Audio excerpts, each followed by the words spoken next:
আজ আবার নতুন একটা আইটেম নিয়ে চলে এসেছি। এখানে আমি আজ পনির কিমা বানাবো। আচ্ছা বলো তো, পনিরকে পনির বলে না পনির বলে? আমাকে একটু কমেন্টে জানিয়ে দেবে।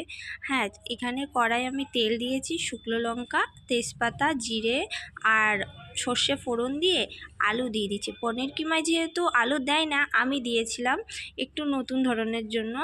আর এদিকে টমেটো কুচিটাও দিতে হয়, কিন্তু আমার কাছে ছিল না তাই আমি আর দেইনি। এখানে একটু আদা বাটা, শুকনো লঙ্কা বাটা দিয়ে মশলাটা ভালো করে কষিয়ে নিচ্ছি। তারপর মশলা থেকে যখন তেল ছেড়ে দেবে তখন পনিরগুলো দিয়ে দেব। পনিরটা ভালো করে মশলার সাথে মাখা হয়ে গেলে টক দই দিয়ে দেবো। জানো তো, টক দই দিলে একটু টক টক ফ্লেভার আসে। হ্যাঁ, দইটা দেওয়ার পরে দেখবে হালকা জল ছেড়ে দেবে। আর তারপরেই একটু আস্ত গরম মশলা আর একটু ঘি দিয়ে দিলে, ঘিটা দিলে না খুব সুন্দর গন্ধটা বাড়ায় আর টেস্টটাও ভালো লাগে। এই যে আমার পনির